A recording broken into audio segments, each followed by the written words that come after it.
Bismillahirrahmanirrahim. Assalamualaikum warahmatullahi wabarakatuh.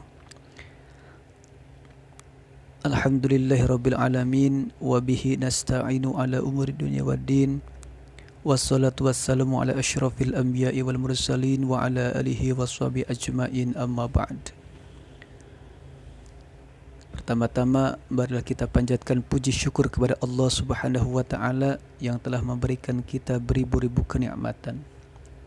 Kedua kalinya, salawat dan salam semoga tercurah limpahkan kepada baginda alam Nabi besar Muhammad sallallahu alaihi wasallam.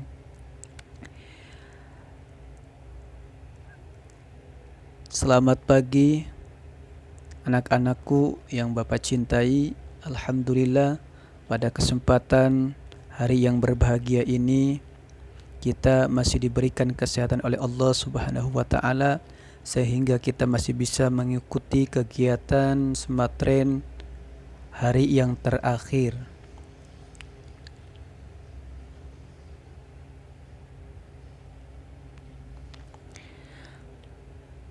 Dengan mengucapkan alhamdulillah, kita semua masih diberikan kesehatan oleh Allah Subhanahu wa taala. Mudah-mudahan pandemi pada masa-masa sekarang segera dihilangkan oleh Allah Subhanahu wa taala.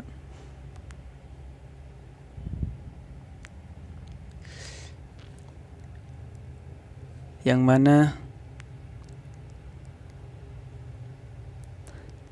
tema pada pertemuan kali ini yang bertemakan tentang akhlak. Bapak ambil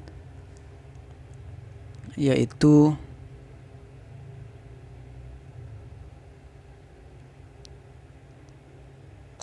keteladanan dan uswatun hasanah.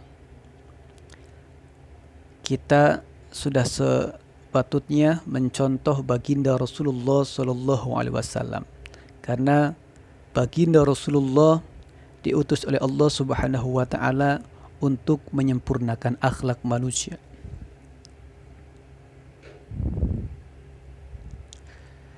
Apa langsung sekarang pengertian akhlak.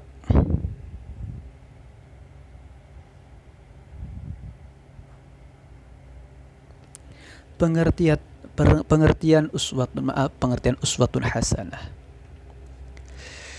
Uswatun hasanah berasal dari dua kata, yaitu uswah yang berarti teladan, dan hasanah berasal dari kata hasuna yahsunu husnan wa hasanan, yang berarti sesuatu yang baik, pantas dan kebaikan. Menurut Raghib al-Asfahani, seorang pakar bahasa, hasanah adalah segala sesuatu kebaikan atau kenikmatan yang diperoleh manusia bagi jiwa, fisik, dan kondisi perasaan. Maka uswatun hasanah adalah suatu perilaku yang mulia yang menjadi teladan bagi umat manusia. Definisi uswatun hasanah dijelaskan pula dalam Al-Quran surat Al-Muhtahanah ayat 4 dan 6, yang artinya, sesungguhnya telah ada suri tauladan yang baik bagimu pada Ibrahim dan orang-orang yang bersama dengan dia, ketika mereka berkata kepada kaum mereka, sesungguhnya kami berlepas diri daripada kamu, daripada apa yang kamu sembah selain Allah. Kami ingkari kekafiranmu, dan telah nyata antara kami dan kamu permusuhan dan kebencian buat selama-lamanya, sampai kamu beriman kepada Allah saja, kecuali perkataan Ibrahim kepada bapaknya, sesungguhnya aku akan memohonkan ampunan bagi kamu, dan aku tidak dapat menolak sesuatu pun dari kamu siksa Allah. Ibrahim berkata, ya Tuhan kami, hanya kepada Engkaulah kami bertawakal, dan hanya kepada Engkaulah kami bertaubat, dan hanya kepada Engkaulah kami kembali. Itulah mengerti uswatun hasanah. Naik selanjutnya, kepribadian Rasulullah Shallallahu Alaihi Wasallam. Rasulullah SAW adalah sosok manusia dengan kepribadian yang sangat agung. Tidak ada seorang yang seperti dirinya, dan tidak akan pernah ada orang yang menyamai sosok kepribadiannya. Meski usaha apapun dengan mengeluarkan seluruh kemampuan untuk memberikan gambaran tentang sosok Nabi, tidak akan mampu memberikan gambaran yang sempurna. Nabi akan selalu menjadi sumber inspirasi bagi para umatnya, baik dalam bidang ekonomi maupun kemiliteran, sampai datangnya hari akhir. Beliau adalah manusia yang sosoknya dinyatakan Allah Subhanahu wa Ta'ala. Sungguhnya engkau adalah sosok pribadi yang sangat agung.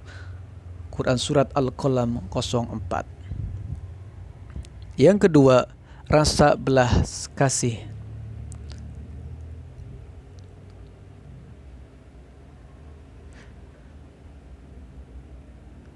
Ketika terjadi pada waktu Nabi Muhammad SAW melaksanakan hijrah, dikisahkan setelah berhasil lolos dari kepungan kaum kafir Quraisy, Nabi Muhammad SAW berangkat ke Madinah dengan ditemani oleh Abu Bakar As-Siddiq. Dalam perjalanan mereka dikejar oleh Suraqah bin Malik. Ia tergiur hadiah 100 ekor unta. Hadiah itu diperuntukkan oleh siapa saja yang berhasil menangkap Nabi Muhammad SAW di tengah padang pasir. Suraqah bin Malik dengan penuh nafsu ia mengejar mereka. Namun keajaiban terjadi ketika jarak mereka tinggal beberapa langkah lagi. Kuda Suraqah bin Malik jatuh terperosok. Suraqah bin Malik akhirnya jatuh kesakitan. Melihat hal itu, Nabi Muhammad datang menolongnya. Suraqah bin Malik akhirnya meminta maaf serta membiarkannya pergi. Begitulah sifat Nabi Muhammad SAW yang sangat terpuji. Beliau tetap memberi maaf terhadap orang yang nyata-nyata hendak membunuhnya.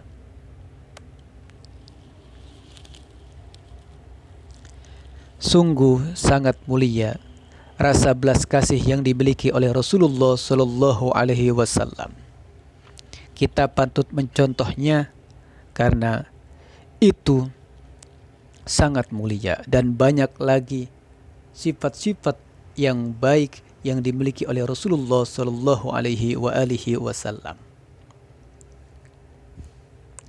Selanjutnya, sejarah singkat Nabi Muhammad SAW.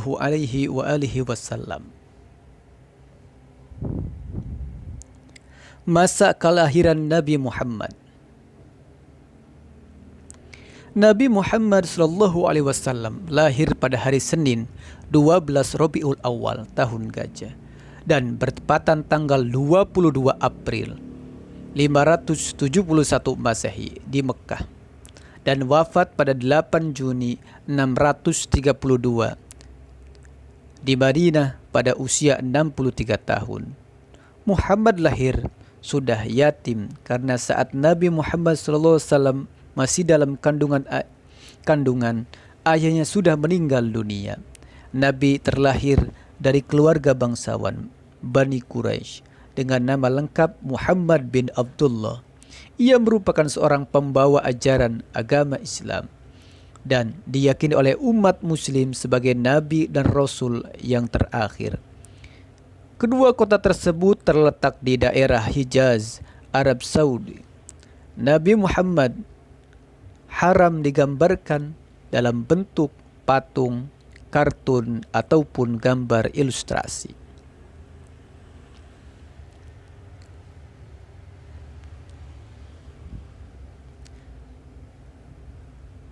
Masa jahiliyah. Zaman jahiliyah yaitu zaman kebodohan sebelum kelahiran Nabi, di mana umat Nabi ketika itu terbiasa menyembah patung-patung berhala. Mereka terbiasa juga dengan mabuk-mabukan, main judi, maksiat, dan merendahkan derajat kaum wanita. Hidupnya berpindah-pindah dan terpecah ke dalam beberapa suku yang disebut dengan kabilah. Hidup yang penuh dengan kebebasan dan tidak memiliki aturan dalam bermasyarakat, sehingga kehidupannya pada saat itu sangat kacau. Peristiwa Tahun Gajah. Peristiwa Tahun Gajah merupakan peristiwa terjadinya penyerbuan kota Makkah oleh pasukan Abraha. Pada masa kelahiran Nabi Muhammad SAW, Tahun Gajah ini adalah tahun terjadinya penyerangan Ka'bah oleh pasukan atau tentara Raja Abraha, yaitu Gubernur Habsyi di Yaman. Serombongan pasukan gajah yang dipimpinnya ini hendak menghancurkan Ka'bah karena bangsa Quraisy akan semakin terhormat dan pada setiap tahunnya selalu ramai umat manusia itu melakukan ibadah haji. Ini yang membuat Abraha ingin membelokkan umat manusia agar tidak lagi datang ke Makkah. Lalu Abraha mendirikan gereja besar di San'a yang bernama Al-Qulais. Namun usaha itu tak berhasil. Tak seorang pun mau datang ke gereja Al-Qulais itu. Abraha sangat marah. Abraha sangat marah besar dan pada akhirnya mengerahkan tentara bergajah untuk menyerang Ka'bah. Di dekat Makkah, pasukan bergajah merampas harta benda penduduk termasuk 100 ekor unta milik Abdul Muttalib, kakek Nabi Muhammad. Ketika Ka'bah hendak dihancurkan, Allah Subhanahu wa taala mengutus burung ababil untuk membawa kerikil sijil dengan paruhnya. Kerikil-kerikil itu dijatuhkan tepat mengenai kepala masing-masing pasukan bergajah tersebut hingga tembus ke dalam badan mereka sampai mati. Peristiwa ini diabadikan dalam Quran surat Al-Fil ayat 1 sampai 5. Selanjutnya, masa kecil Nabi Muhammad sallallahu alaihi wasallam. Nabi Muhammad sejak kecil telah diberikan kehidupan layaknya manusia biasa. Padahal beliau sangat dimuliakan oleh Allah Subhanahu wa taala.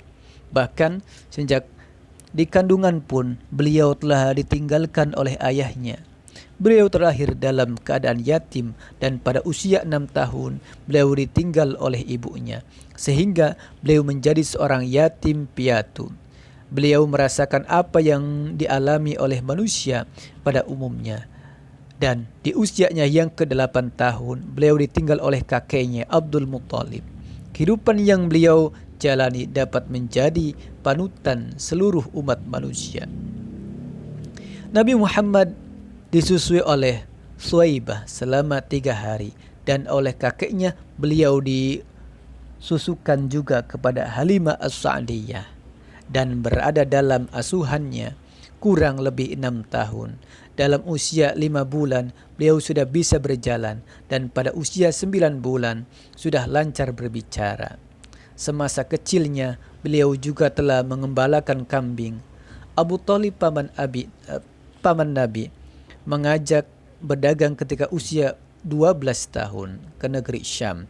Beliau diasuh pamannya setelah ditinggal wafat kakeknya dan mengasuh serta menjaga Nabi sampai pada usia lebih dari 40 tahun.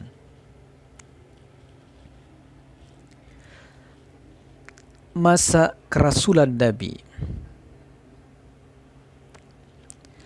Pada masa kerasulan Nabi Muhammad SAW tahun ke-10 pada saat Yaumul Huzn atau hari yang paling sedih, yaitu tahun duka cita di mana paman Abu Thalib dan istrinya Siti Khadijah wafat serta umat Islam dalam keadaan sengsara.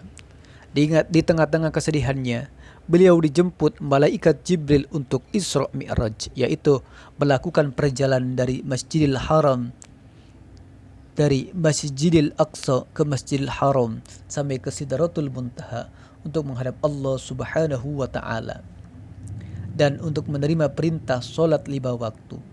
Pada tahun 10 Hijriah, Nabi melakukan haji wada atau haji terakhir dalam wukufnya di Arafah. Beliau menyampaikan khutbah yang berisikan tentang larangan melakukan penumpahan darah kecuali dengan cara yang benar, larangan mengambil harta orang lain dengan cara yang tidak benar, larangan memakan harta riba, hamba sahaya harus diperlakukan dengan cara yang baik dan agar umatnya selalu berpegang teguh kepada Al-Quran dan Sunnah. Nabi SAW setelah berdakwah selama 23 tahun, beliau wafat pada usia 63 tahun.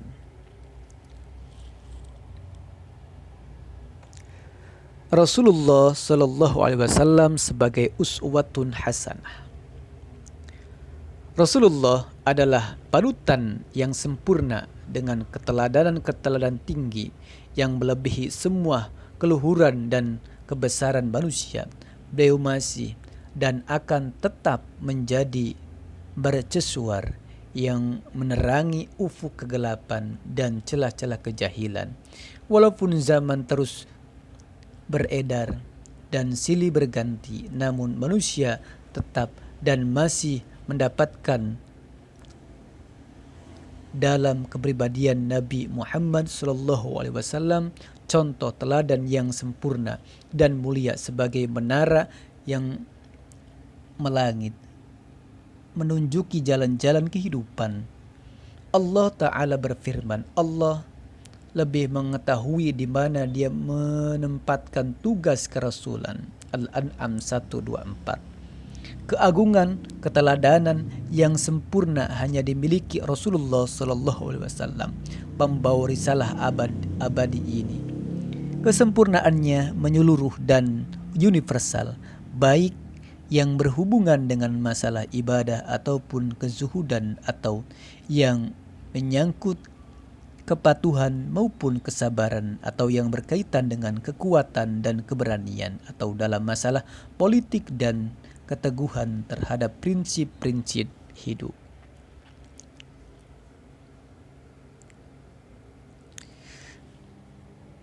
Rasulullah sebagai uswatun hasanah dalam peribadahannya, kezuhudannya, sifat tawadu,